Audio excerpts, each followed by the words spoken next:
Hello everyone, हम पढ़ रहे हैं cell the unit of life. ये इसका पार्ट 4 है। तो इसमें हम क्या पढ़ेंगे, हम सेल वॉल के बारे में पढ़ेंगे, यूकैरियोटिक की। तो इसमें ये क्या होती है, अब जो हमारी सेल वॉल होती है वो हमारी नॉन लिविंग होती है, ठीक है, रिजिड स्ट्रक्चर होती है। तो यहाँ से क्वेश्चन आ जाता है कि लिविंग होती है नॉन लिविंग होती है। तो ये नॉन लिविंग होती है। रिजिड स्ट्रक्चर का मतलब क्या है, यानी कि सॉफ्टनेस नहीं होती, हार्ड सी होती है। हार्ड सी होती है तभी तो ये किसी भी चीज़ की स्ट्रक्चर को डिफाइन कर पाती है। इसका वर्क क्या होता है, ये शेप पर मतलब कि शेप देती है किसी भी सेल को। उसके बाद क्या आता है, ये protect from mechanical damage and infection. ये क्या होती है, हमें पता है कि ये नॉन लिविंग होगी और रिजिड स्ट्रक्चर है। अब ये हमारी क्या है, सेल मेम्ब्रेन है। इसके बाहर हमने क्या लगा दी, एक नॉन लिविंग और रिजिड यानी कि हार्ड सी स्ट्रक्चर लगा दी। तो बाहर से कुछ भी चीज़ आएगा वो उस अंदर ही नहीं आने देगा, ठीक है ना। तो ये क्या कर रही है, प्रोटेक्ट कर रही है। और मान लिया अब हमने कुछ चीज़ इसको मारना चाह रही है, यानी कि इसको मैकेनिकल डैमेज करना चाह रही है, तो वो भी नहीं करने देगा, ये बचाएगा उससे, क्योंकि ये क्या है, हार्ड है, ठीक है। तो इसलिए ये क्या करती है, प्रोटेक्ट करती है सेल को। प्रिवेंट एंट्री ऑफ मैक्रोमोलिक्यूल्स, यानी कि अपने अंदर से छोटे मोलिक्यूल्स को तो जाने देती है, बट जो बड़े मोलिक्यूल्स होते हैं, मैक्रोमोलिक्यूल्स, उनको ये अपने अंदर से नहीं जाने देती है, ठीक है। अब आती है, अब हम क्या करेंगे, एक एक करके इनकी सेल वॉल के बारे में पढ़ेंगे। तो सबसे पहले हम पढ़ रहे हैं एल्गी की सेल वॉल, ठीक है। तो एल्गी की सेल वॉल किसकी बनी होती है, ये cellulose plus galactin mannan plus calcium carbonate की बनी होती है, ठीक है। तो हमें याद रखना है, क्वेश्चन आता है इस पे पूछ लेता है डायरेक्ट ऐसे ही कि जो एल्गी की सेल वॉल होती है वो किस किस की बनी होती है। तो हमें ये बता देना है कि सेलुलोज, गैलेक्टिन मैनन और कैल्शियम कार्बोनेट की बनी होती है, ठीक है। उसके बाद आती है हमारी प्लांट सेल वॉल के बारे में। अब प्लांट सेल वॉल किस किस की बनी होती है, सेलुलोज तो देखो बहुत है, कॉमन है दोनों में, ठीक है। तो सेलुलोज होती है प्लस हेमी सेलुलोज होती है, पेक्टिन होती है और प्रोटीन्स होती है कुछ। तो इसकी सेल वॉल जो होती है वो इन चारों चीज़ों से मिलकर बनी होती है। तो हमें एल्गी की भी याद रखनी है और हमें प्लांट्स की भी याद रखनी है। एनसीईआरटी में दिया हुआ है, कुछ भी चीज़ एक्स्ट्रा नहीं है, एनसीईआरटी का ही है सब कुछ, और एनसीईआरटी का कुछ छूटा हुआ भी नहीं है, ठीक है। अब देखो क्या होता है, अभी जब कोई प्लांट छोटा होता है यानी कि यंग होता है, तो उसमें क्या होती है, प्राइमरी सेल वॉल होती है, यानी कि एक सेल वॉल होगी सिंपल से, जिसको हम प्राइमरी सेल वॉल बोलते हैं। वो क्या करती है, कैपेबल होती है ग्रोथ के लिए, ठीक है। अब क्या होगा, ये जो प्राइमरी सेल वॉल होती है वो पतली होती जाती है, यानी कि डिमिनिश होती जाती है ये। और जब डिमिनिश होती जाती है तो मैच्योर होने पर, जैसे जैसे मैच्योर होगी डिमिनिश होती जाएगी, और एक टाइम ऐसा आएगा कि ये, मान लिया सेल, देखो इससे समझते हैं, जैसे कि हमारा ये क्या है, हमारी कोई सेल है, यंग सेल है, तो ये क्या होगी, हमारी सेल मेम्ब्रेन होगी, इसके अंदर के बाहर क्या होगा, सेल वॉल हो गया, ठीक है। सेल मेम्ब्रेन होगी, सेल वॉल हो गया। अब ये पहले क्या दिख रही है हमें, मतलब कि बड़ी सी मोटी सी दिख रही है। अब ये क्या होगी, यहाँ पे डिम होती चली गई, डिमिनिश यानी कि पतली होती चली गई। अभी क्या हो गया, मान लिया इस सेल की फुल ग्रोथ हो चुकी है जितनी इसको करनी थी। अब क्या होगा, तो ये तो होगी हमारी सेल मेम्ब्रेन। अब ये होगी हमारी प्राइमरी, तो प्राइमरी के नीचे, ठीक है, और इसके मतलब कि जो हमारा सेल मेम्ब्रेन है उसकी साइड एक और मेम्ब्रेन आ जाएगी, मतलब उसको बोलेंगे हम सेकेंडरी सेल वॉल, ठीक है। तो याद रखना है, पहले क्या होगी हमारी प्लाज्मा मेम्ब्रेन होगी, फिर उसके बाद हमारी सेकेंडरी सेल वॉल होगी, उसके बाद हमारी प्राइमरी सेल वॉल होगी, ठीक है। अब क्या होगा, देखो प्लाज्मा मेम्ब्रेन होगी, सेकेंडरी प्राइमरी होगी। इसके बाद क्या होगा, इसमें एक मिडिल लेमिला और आ जाता है। मिडिल लेमिला की पोजीशन क्या होगी, वो सबसे आउटर होगी, और मतलब प्राइमरी जो सेल वॉल है उसके बाहर होगी। ये कैल्शियम पैक्टेट का बना होता है, ये भी याद रखना है हमको। सेल इंटरेक्शन करने के लिए प्लाज्मोडेस्माटा की हेल्प लेती है। तो उसके बाद क्या आता है, इम्पोर्टेंट टॉपिक है बहुत और समझने वाला भी है, वो है एंडो मेम्ब्रेन सिस्टम। अब देखो होता क्या है, अब एंडो का मतलब क्या हुआ, इनसाइड, और मेम्ब्रेन का मतलब हो गया मेम्ब्रेन, ठीक है, यानी कि कुछ चीज इनसाइड होगी मेम्ब्रेन से बनी हुई। और सिस्टम का मतलब हो गया कि एक चीज नहीं है, दो तीन चीज है, दो तीन चीज जब मिल जाती है उसको तो हम सिस्टम बोलते हैं। तो इसका मीनिंग क्या है, देखो, organelles made up of membrane, plus act as coordinated manner, यानी कि कुछ ऑर्गेनेल्स होंगे वो मेम्ब्रेन के बने होंगे, कोऑर्डिनेटेड मैनर में एक साथ वर्क करेंगे, ठीक है। अब कौन कौन आते हैं इन ऑर्गेनेल्स में, तो एंडोमेम्ब्रेन सिस्टम इंक्लूड, पहला क्या होगा हमारा एंडोप्लाज्मिक रेटिकुलम, जिसको हम शॉर्ट में ER भी बोल देते हैं, और गोल्गी कॉम्प्लेक्स होगा, लाइसोसोम होगा और वैक्यूल हो गया। तो ये चार हमारे किस में आते हैं, एंडोमेम्ब्रेन सिस्टम में आती हैं, ठीक है। और इनके अलावा भी तो सेल्स में कुछ और भी चीज़ ऑर्गेनेल्स होते हैं, जैसे कि हमारा माइटोकॉन्ड्रिया होगा, प्लास्टिड होगा और पेरोक्सिसोम हो गया। तो अब देखो not include in endomembrane system, तो वो क्या होगा, माइटोकॉन्ड्रिया होगा, ये प्लास्टिड होगा और पेरोक्सिसोम हो गया। तो हमें ये भी याद रखना है कि कौन कौन होता है और कौन कौन नहीं होता है, ठीक है। तो हमें ये दोनों चीज़ याद रखनी है। इसके बाद क्या आता है, तो देखो ऐसे सब कोऑर्डिनेटेड वे में लगे होते हैं। ये क्या हो गया हमारा न्यूक्लियस हो गया, ये क्या होगा हमारी एंडोप्लाज्मिक रेटिकुलम होगी, ये एंडोप्लाज्म होगा, ये हमारी गोल्जी बॉडी होगी, ठीक है। अब देखो अब एक एक करके भी इनके बारे में पढ़ेंगे। तो एंडोप्लाज्मिक रेटिकुलम, एंडो का मतलब इनसाइड, ठीक है, और प्लाज्मिक का मतलब साइटोप्लाज्म, रेटिकुलम का मतलब होता है मेम्ब्रेन। तो इससे क्या पता लग रहा है कि इनसाइड होगा कुछ साइटोप्लाज्म के जो मेम्ब्रेन से मिलकर बना होता है, जिसको हम ER बोलते हैं, ठीक है। अब इसकी मीनिंग क्या है, it is a membrane structure inside cytoplasm tube like form network, ठीक है। ये बता रहा है कि साइटोप्लाज्म के अंदर कुछ स्ट्रक्चर होगी जो कि सेल मेम्ब्रेन से बनी होगी। सेल मेम्ब्रेन जो मैंने बताई थी ना कि ऐसे बाइलिपिड की होती है सेल मेम्ब्रेन, उसकी बात चल रही है, उसकी बनी होगी। बाहर की आउटर लेयर भी उससे ही मिलकर बनी होगी, और जो अंदर न्यूक्लियस के बाहर ये है ना न्यूक्लियस सेल मेम्ब्रेन की, जहाँ भी बात आएगी वो सेल मेम्ब्रेन बाइलिपिड की ही बनी होगी, ठीक है। तो कंफ्यूज नहीं होना है इसमें। तो ये क्या होगे, तो ये क्या है हमारे ऐसे फोल्ड से बने होते हैं ट्यूब लाइक, इसको क्या बोलते हैं हम, एंडोप्लाज्मिक रेटिकुलम। इसके बाद क्या आता है, जब हमारी इलेक्ट्रॉन माइक्रोस्कोप की खोज हुई, डिस्कवरी हुई इसकी, तो उसके बाद ये हमें दिखाई दिया, ठीक है। This membrane system divide cytoplasm into 2 compartment. तो देखो होता क्या है, आपको दिख रहा होगा यहाँ पे, ये क्या है हमारा साइटोप्लाज्म है, ये क्या है हमारा न्यूक्लियस है, ये क्या है हमारा एंडोप्लाज्मिक रेटिकुलम है। तो देखो ये एक कंपार्टमेंट यानी कि जो इसके इनसाइड है, ये दूसरा कंपार्टमेंट यानी कि जो इससे बाहर है। तो एंडोप्लाज्मिक रेटिकुलम क्या करती है, हमारी जो सेल है उसमें 2 कंपार्टमेंट बना देती है, एक तो इनसाइड एंडोप्लाज्मिक रेटिकुलम, एक आउटसाइड एंडोप्लाज्मिक रेटिकुलम। मैंने यहाँ समझाने के लिए छोटा बनाया हुआ है, ये और भी बड़ा सा होता है, इतने में फैला हुआ होता है, मतलब कि इतना तो नहीं, ये इतने में फैला हुआ होता है, ठीक है।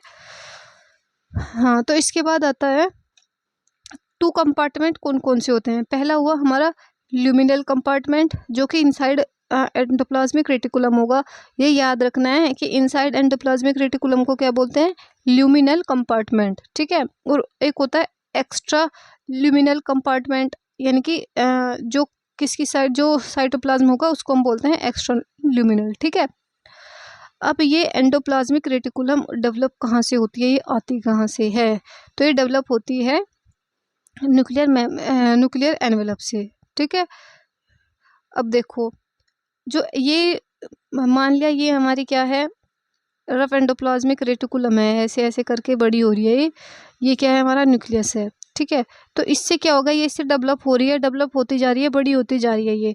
तो इसके जो पास वाला होगा इस पे राइबोसोम्स लगे होते हैं, ठीक है, इसके पास वाले पे। और फिर क्या होता है, धीरे धीरे राइबोसोम हटते जाते हैं। तो जिस पे राइबोसोम लगे होंगे उसको हम बोलते हैं रफ एंडोप्लाज्मिक रेटिकुलम। रफ, इसको रफ कैसे बोलेंगे, रफ इसलिए इसको ऐसे बोलेंगे, मान लिया कोई स्मूथ सी चीज़ है उस पर ये पार्टिकल्स लगे होंगे तो उसको तो वो रफ सी हो जाएगी ना, तो इसको हम बोलते हैं रफ एंडोप्लाज्मिक रेटिकुलम। इसके बाद क्या आता है, ये हटने लगते हैं, ये क्या हो जाती है फिर इस पर एक भी राइबोसोम नहीं बचता, उसको बोलते हैं स्मूथ एंडोप्लाज्मिक रेटिकुलम।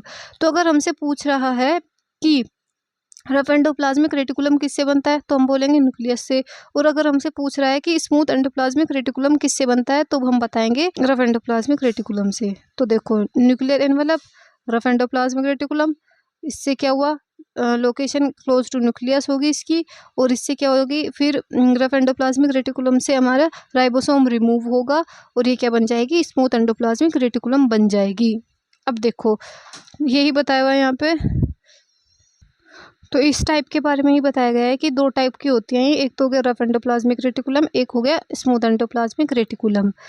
तो अब स्मूथ एंडोप्लाज्मिक रेटिकुलम और रफ एंडोप्लाज्मिक रेटिकुलम ऐसे अलग अलग बनाया क्यों, तो वो देख लेते हैं। तो स्मूथ एंडोप्लाज्मिक रेटिकुलम जो होते हैं वो major site for synthesis of lipid, यानी कि जो हमारी सेल को लिपिड चाहिए होती है वो कहाँ बनती है, स्मूथ एंडोप्लाज्मिक रेटिकुलम में बनती है। अब लिपिड जैसे कि स्टेरॉयडल हार्मोन्स होते हैं, टेस्टोस्टेरोन, प्रोजेस्टेरोन, एस्ट्रोजन, ये सब क्या होते हैं, लिपिड के बने होते हैं।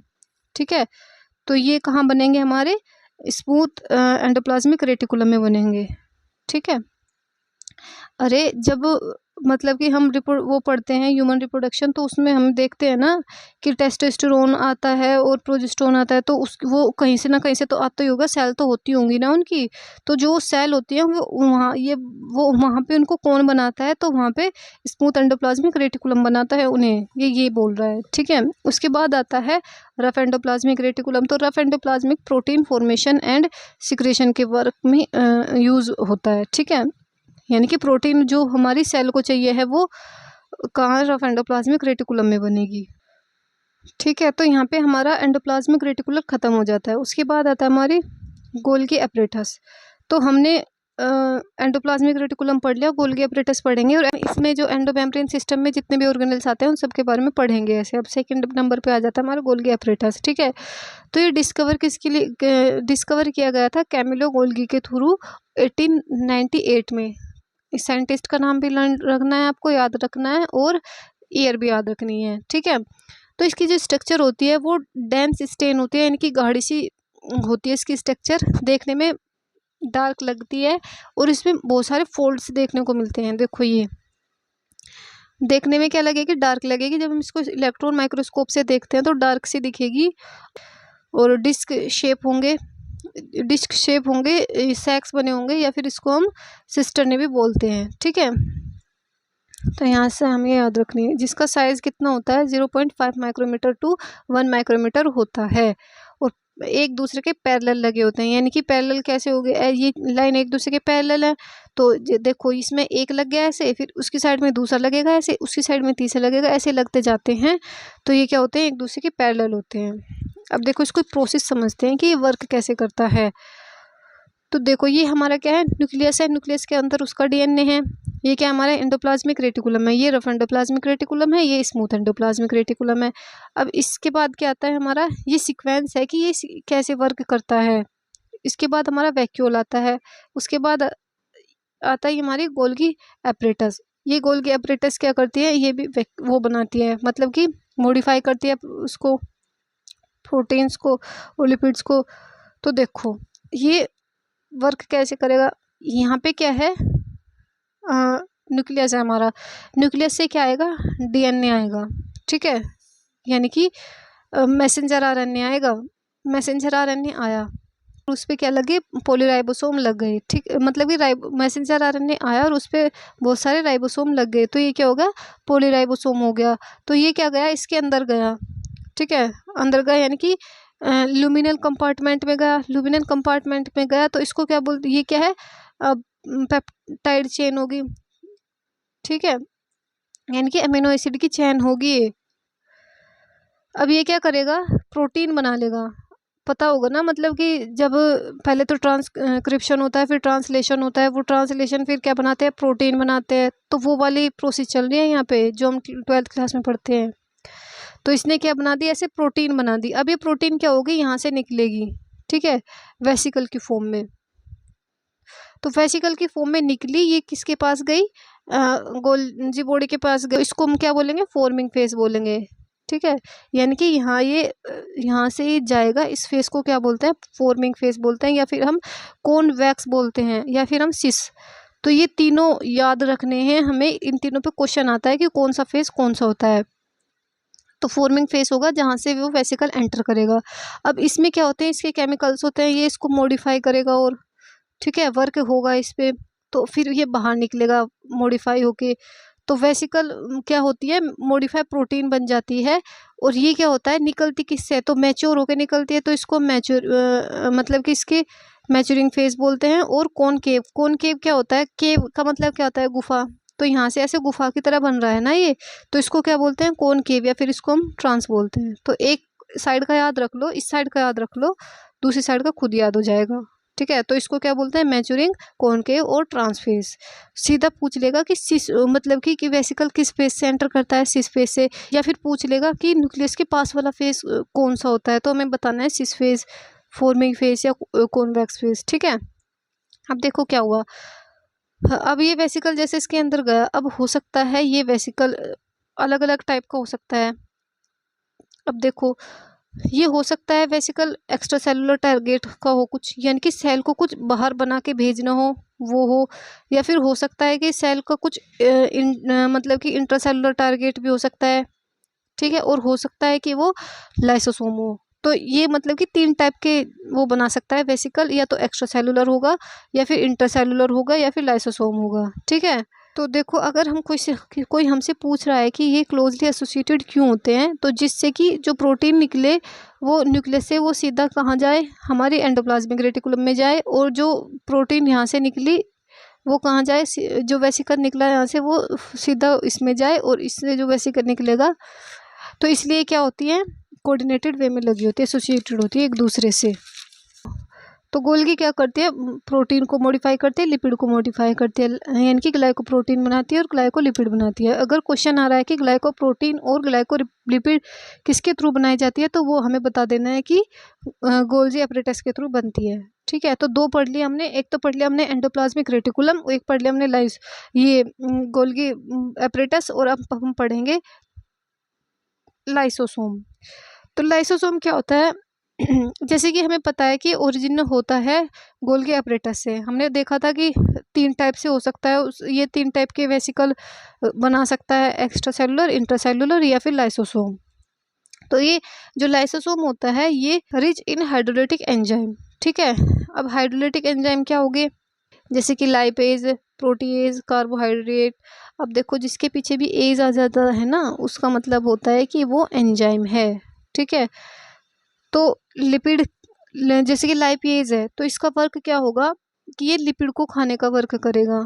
ठीक है, प्रोटीएज होगा तो ये प्रोटीन को खाने का काम करेगा, कार्बोहाइड्रेट डेज होगा तो वो कार्बोहाइड्रेट को खाने का काम करेगा। ठीक है, तो इनका ऐसे वर्क होता है।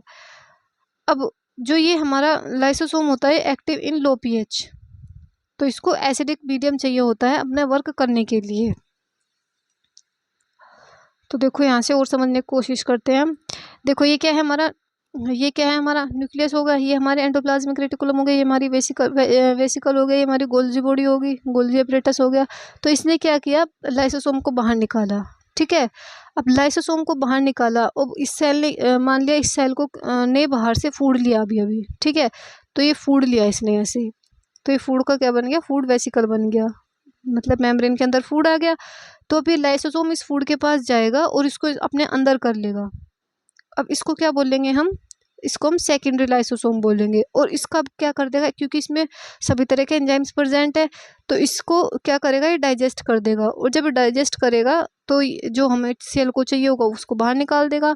तो ये क्या हो जाएगा यहाँ पे, टर्सरी लाइसोसोम बोलेंगे हम इसको यहाँ पे। ठीक है, ठीक है, तो देखो, या फिर ये ऐसे भी काम कर सकता है। मान लिया हमारी सेल है, उसमें क्या है, माइटोकॉन्ड्रिया है वो ओल्ड हो चुका है, फंक्शन नहीं कर रहा अब, तो उसको क्या करना है, सेल से हटाना है। तो वो क्या करेगा, प्राइमरी लाइसोसोम आएगा और उसको अपने अंदर लेगा और उसको खा जाएगा। तो इसको क्या बोलते हैं, ऑटोफेज बोलते हैं, यानी कि अपनी चीज़ों को खुद खुद खा रहा है।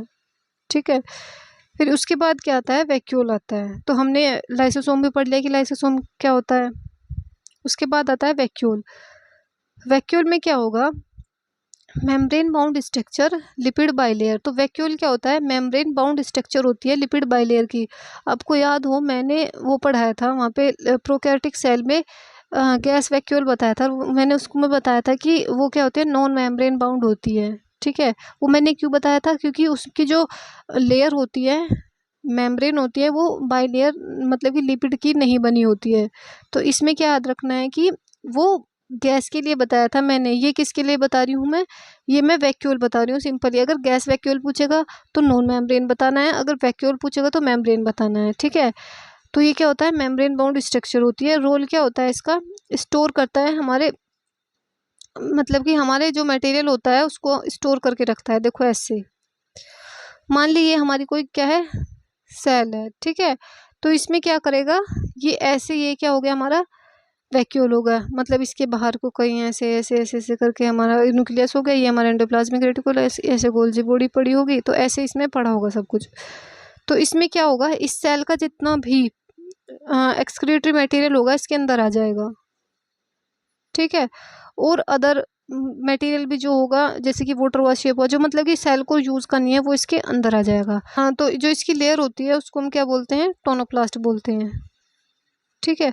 बाहर वाली तो प्लाज्मा मेम्ब्रेन होगी, और जो इसकी लेयर होती है उसको हम टोनोप्लास्ट बोलते हैं। और ये 90% वॉल्यूम ऑक्यूपाई करता है हमारी सेल का।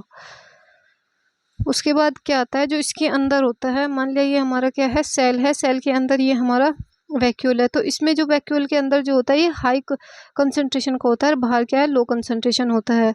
तो high concentration as compare to cytoplasm, ठीक है।